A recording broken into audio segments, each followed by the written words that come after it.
Ang gubat ay hindi lugar para sa mga bata. Madaling maligaw sa masukal na kagubatan.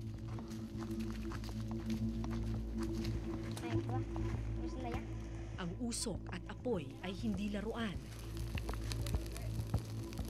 Pero sa mga batang ulila sa magulang, lahat ng ito kailangan kalimutan.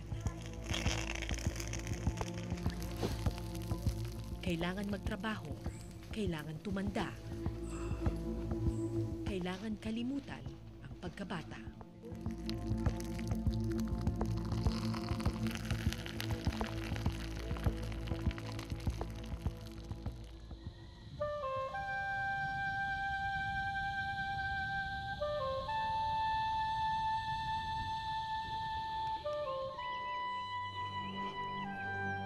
Dalawang araw bago magpasukan, kung ang ibang bata sinusulit ang mga huling araw ng bakasyon, ang magkakapatid na Diza, James at JR nagtatrabaho at nag-iipon.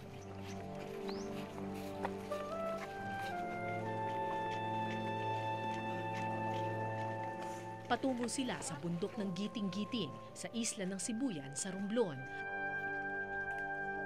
Ang pakay nila, maghanap ng puno ng balaw, isang klase ng puno na naglalabas ng madikit na dagta.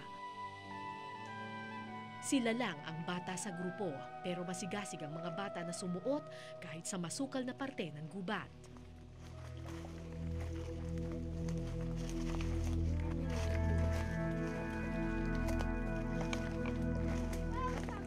At maya-maya, wow! Ito na, ang dami ng laman. Balaw. Ito na yung balaw.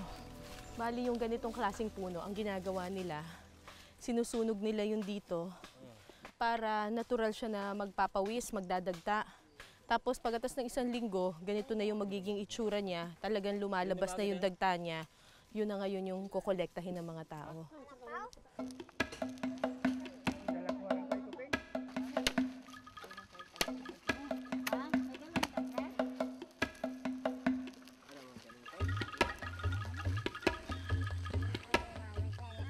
Pagkatapos makuha ang dagta, nagpaapoy na ang grupo. Kailangan painitan ang isang parte ng puno para lumabas ang dagta nito.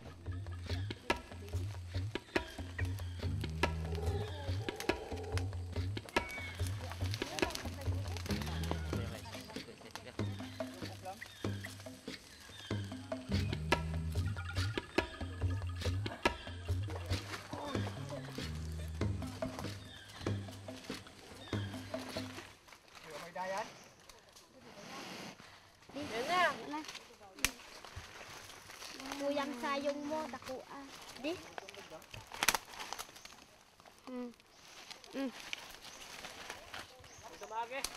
Gadayab na. Wala. Uy, ano ba yan? Ba't i-blow na natin? Ha? Baka mapasok ka dyan, James. Ang apoy ay hindi isang bagay na pinaglalaruan, pero walang puwang ang takot sa batang nakikipagsapalaran. Ay, naku. Mahina ka, mahina. Mahina. Ikaw mahina. Oh, ayan, oh. Tama na yan. Ano nangyayari dyan pag natalsikan ka niyan? Ano po, parang ganito Magampik po. lang Parang, na. Ha? parang tubig po. Anong tubig? Magang nana. Tubig na bulutong po. Tawag na bulutong po. Ah, ganun. Mapepeklatan ka. Ikaw natalsikan ka na niyan? Malaki. Saan? Ah, ito.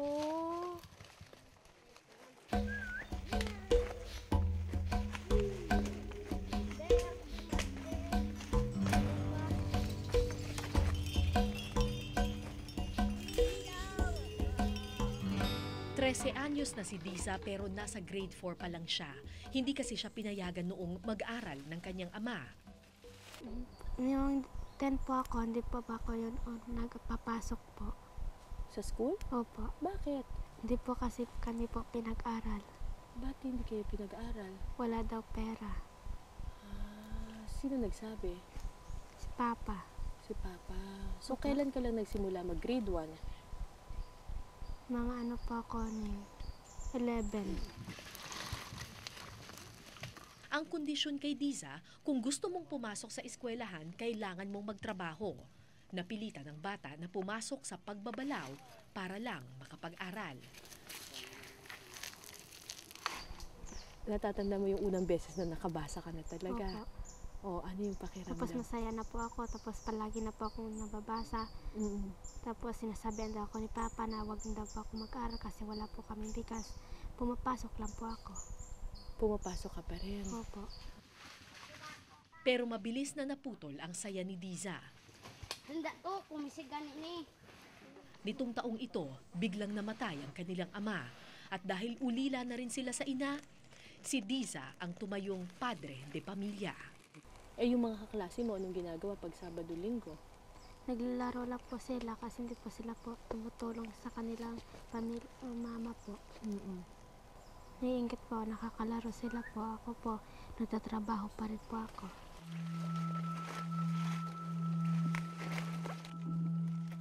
Kaya ganun na lang ang pagpupursigi ng bata.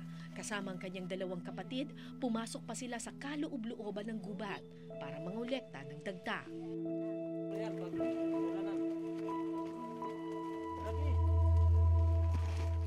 Madikit at malangis ang dagta ng balaw. Ginagamit ito pang barnis sa kahoy at pangdikit sa mga bangka. Kailangan nilang makaipon ng 5 galon ng dagta para kumita ng 400 pesos.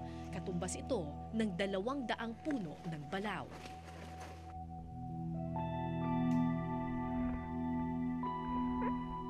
Pero mas gusto ninyong ganyan na lang kaysa putulin. Ay, oo. Kasi pag pinutol ito, wala na. Kikita ka ng isang beses, tas wala na. Oh, madali namang mawala. Ito, ilang taon na ito? Ay, matagal-tagal na ito.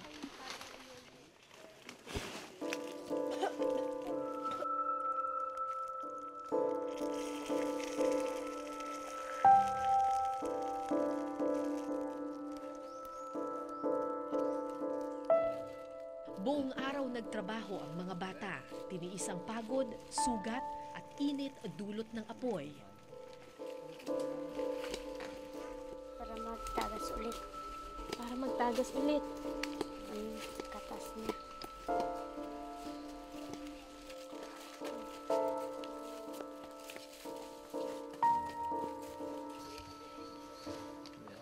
Nang matapos ang araw, binayaran ng kanyang sahod si Diza. 20 pesos lang ang kinita niya.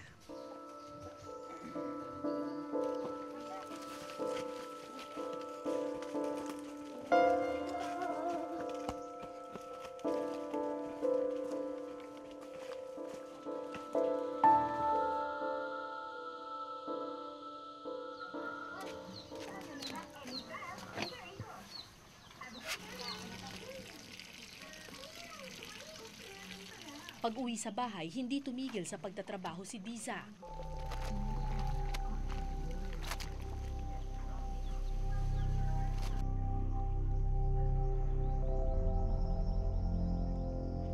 Ang kanyang kapatid na si James naman ang naatasang magsaing. Anong pinakamahirap na parte ng buhay mo ngayong wala na si Papa? Ngayon po kasi po minsan po wala po kaming kinakain. Yun po ang pinakamahirap po. Wala po kaming trabaho. Anong, pag wala kayong pera, wala kayong trabaho, anong kinakain mo? Ano po, meron po saging. Kung meron po kahit po ni ano pa, kahit po ng bata pa po, kinakain lang namin po para meron na po kaming kainin.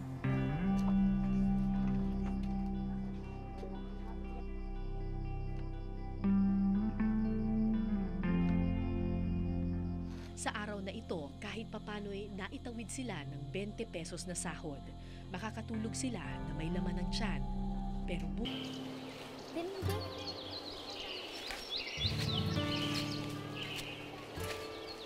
kinabukasan, sa gubat kumuling natagpuan ang batang si Diza.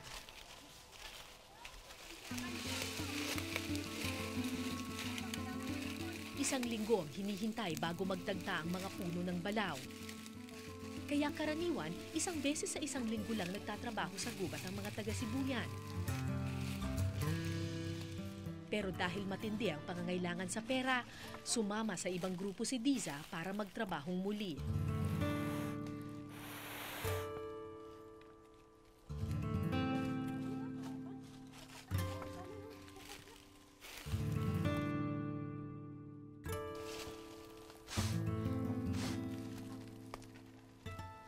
Namatay man ang kanilang ama, desidido si Diza na ipagpatuloy ang pag-aaral nilang magkakapatid.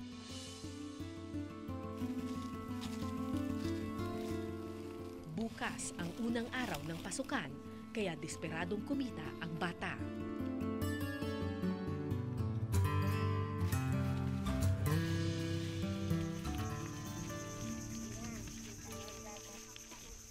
Ito. Tanghali na nang matapos si Diza sa pagbabalaw. Pero imbis na magpahinga, dumiretso sa dagat ang magkakapatid.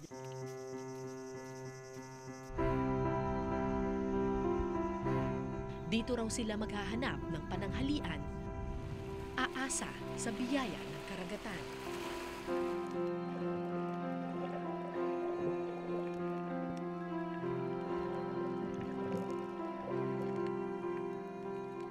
So ikaw ngayon ang parang tatay tsaka nanay ng dalawang Opo. kapatid.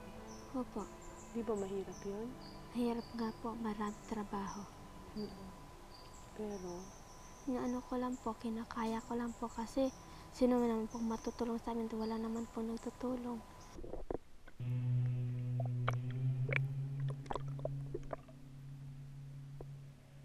Pero kung anong liit ng kita sa gubat, tila ba ganun din ang pagdadamot ng dagat.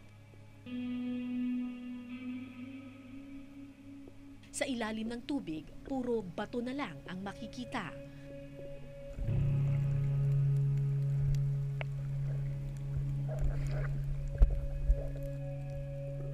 Patay na halos lahat ng corals, animoy dinaanan ng dinamita. Kung may maliligaw mang isda, kakaibang kilos nito. Naghihingalo, tila ba nalason o nahihilom sa malangis na tubig.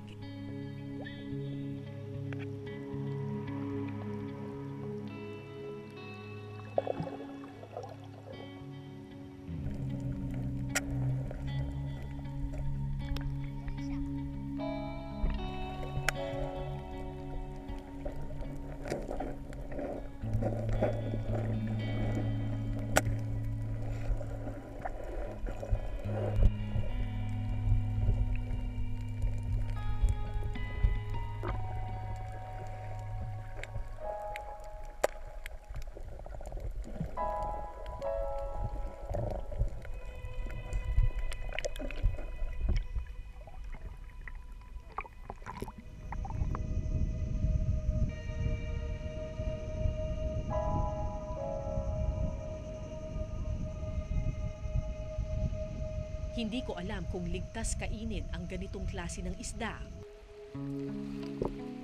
Pero para sa mga batang ulila, lahat papatulan kahit palatang ng kalikasan.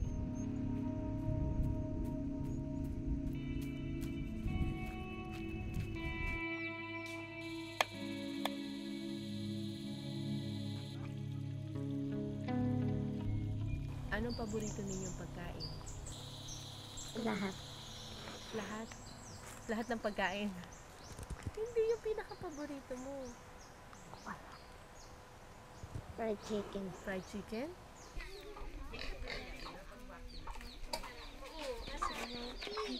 Hindi, nakikita mo.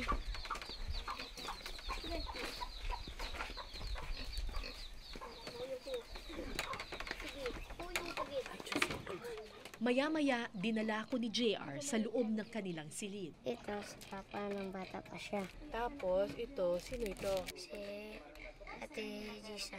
Tapos, ito, ano naman ito? Sa birthday. Birthday mo.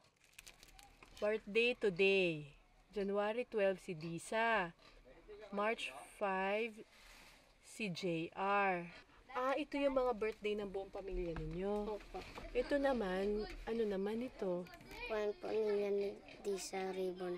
Yung mga ribbon ni Disa. Nakasabit sa kahoy na dingding ang lahat ng bagay na kanilang pinahahalagahan. Edukasyon, pamilya, at ang kanilang ama. Bakit may picture dito si tatay? Ang good. Diyan lang yan ang lagay. Agad makikita namin araw-araw pag saka dito. Para makikita ninyo araw-araw. Opo. Bakit? Naalala ko po siya eh. Naaalala mo si Papa? Opo. Namimiss mo ba si Papa? Opo. Pag naalala mo si Papa, ano nararamdaman mo? Masaya. Masaya. Opo. Eh, pag wala siya, Malungkot. malungkot. Namimiss mo ba si Papa? Opo. Bakit? Kasi hindi po buong pa ang pamilya namin. Mula nang pumanaw ang kanilang ama, marami raw nagtangkang umampon kina Disa. Pero hindi sila pumayag. Nangako kasi silang hindi kailanman maghihiwalay. Bakit? Sabi ni Papa, hindi daw kami nagpapaampon. Nang buhay pa si Papa, sinabihan na kami na maraming nag-aampon sa amin. Sinabihan kami ni Papa na huwag daw kami magpaampon. Sa isang parte ng dingding, may litrato na nakatawag sa akin ng pansin. Eh, si Mama. Nasaan ba si Mama? Nagalis. Saan pumunta? Ito ang katangi-tanging litrato ng ina ng mga bata. Sanggol lamang si JR nang iwan sila ng kanilang ina. Kailan mo huling nakita si Mama? Hindi ko pa siya nakita kasi yung bata. Nung bata pa na. Pinanganak pa lang ko, nagsan pa lang po ako yan.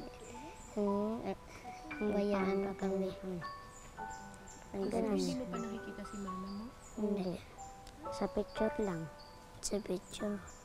dun sa bahay. Paminsan-minsan tumatawag daw sa cellphone ng kanilang nanay. Nangako pa nga raw ito na bibisita sa kanila.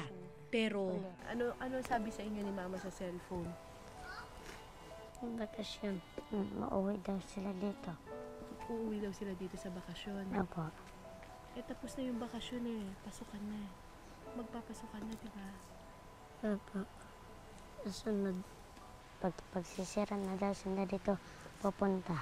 Baka sa susunod na bakasyon na lang ulit. Opo.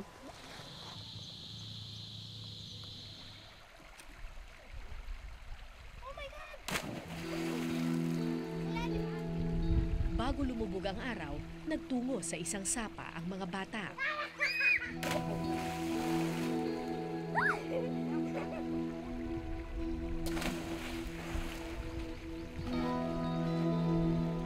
Ninakaw man ang kahirapan ng kanilang kamusmusan, nung mga sandaling iyon, naging batang muli sina JR at Diza.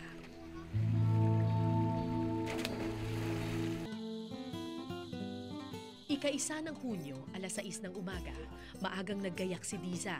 Ito ang araw na kanyang pinakahihintay, ang unang araw ng pasukan.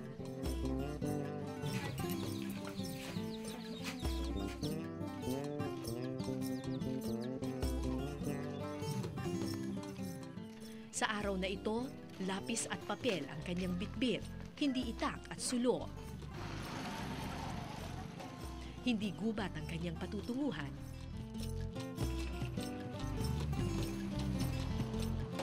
Kundi eskwelahan.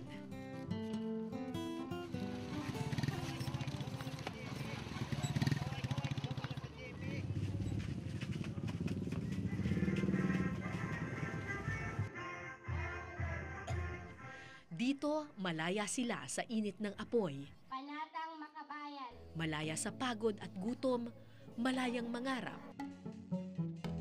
Sumayaw at ngumiti. Malayang maging batang muli.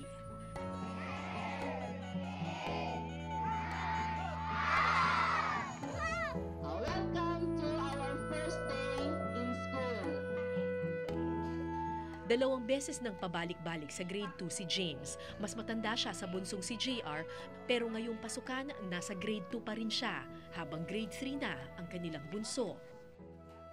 Talagang iba yung katangian ni JR compare kay James. Si James parang nakikita ko talagang parang dala niya yung problema din ng siguro sa pamilya kasi may edad na siya. Si JR naman talagang may time na masipag talaga siya pumasok. Pero pagdating naman dito sa loob ng school, matutulog. Bakit matutulog? Nagugutom daw. Kinakain niya na yung baon niya. Malaki daw sana ang potensyal ni JR, pero mahirap gumana ang utak kapag walang laman ng sikmura. Sabi, ma'am, hindi po ako papasok. Si JR talaga ang nagpaalam. Bakit? Ba't hindi kayo papasok? Ma'am, wala po kaming bigas. Wala po kaming kakainin. O ano naman ang gagawin ninyo pag wala kayong kakainin? Matutulog na lang.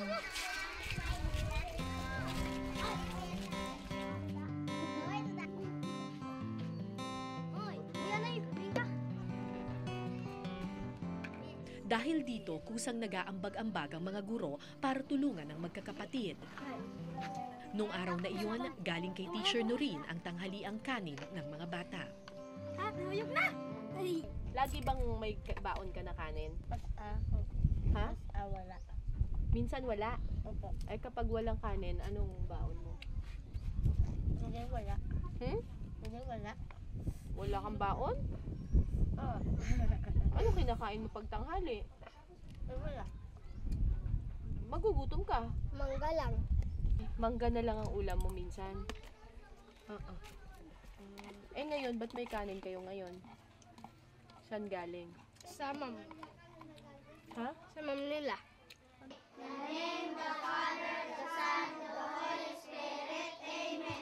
Pagdating ng hapon, balik sa classroom ang mga bata. Thank you for the blessing you have given us. Sa kwarto ng mga grade 4, isa sa pinakaaktibo si Diza. Katunayan sa honor roll na nakapaskil sa silid, pirming nasa top 10 ang bata.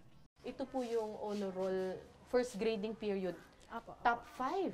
Opo. Itong si Diza, 92. So matalino itong batang to. Pero pag tinignan natin, so ito first grading top 5 siya. Second grading, nasa na siya?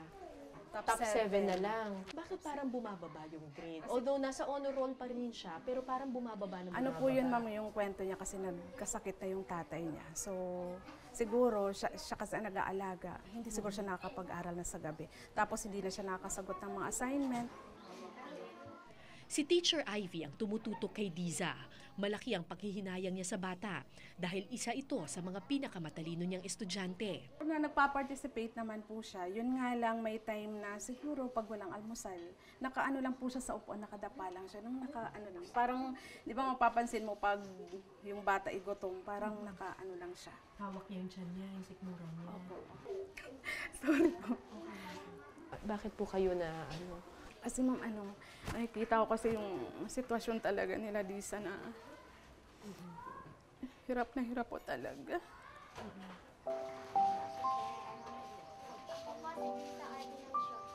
Wala silang baon. Tapos binibigyan ko po ng pera. Sabi ko, uwi ka na, bili ka ng bigas. Yan po ginagawa ko. Sorry po. Highest, Diza Venancio. Bigyan natin ng wow clap si Diza. Ready, go! 1, 2, 3, 1, 2, 3, wow!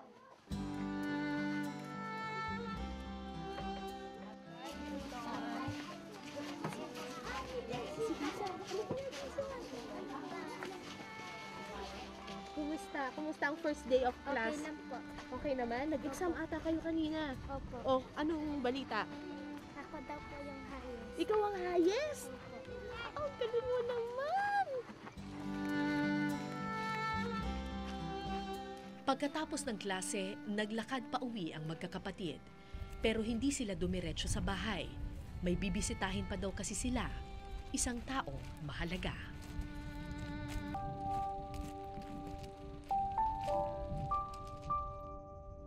Pagkatapos ng unang araw ng pasukan, nagtungo sa sementeryo sina Diza, James at JR.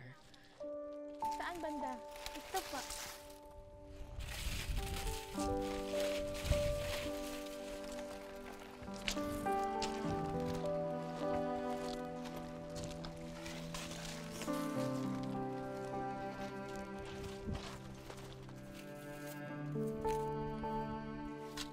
Sa isang puntod na walang lapida na kalibing ang pinakamamahal nilang ama. Noon ko lang nakitang nagpakita ng emosyon ang batang si Diza.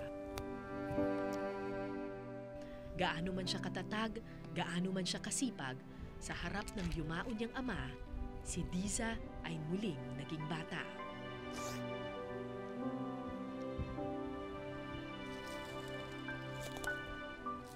Namimiss mo ba si Papa?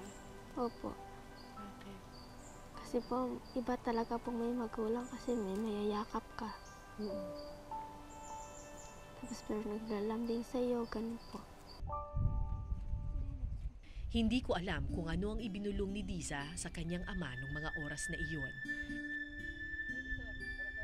Pero kung nakikinig ang kalangitan, sana dalhin ng hangin ang kanilang mga dasal. Anong dinadasal ninyo kay Jesus? Sana maging masaya kami.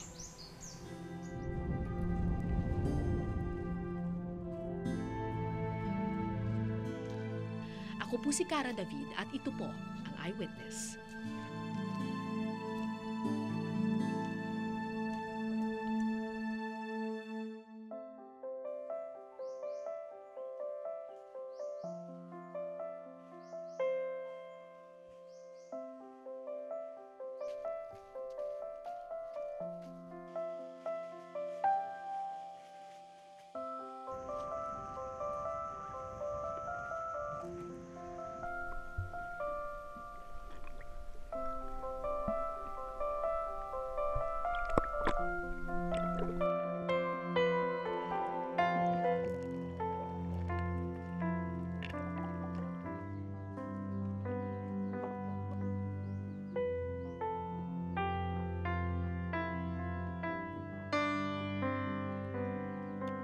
Maraming salamat sa pagtutok ninyo sa Eyewitness mga kapuso. Anong masasabi ninyo sa dokumentaryong ito? I-comment nyo na yan. Tapos mag-subscribe na rin kayo sa GMA Public Affairs YouTube channel.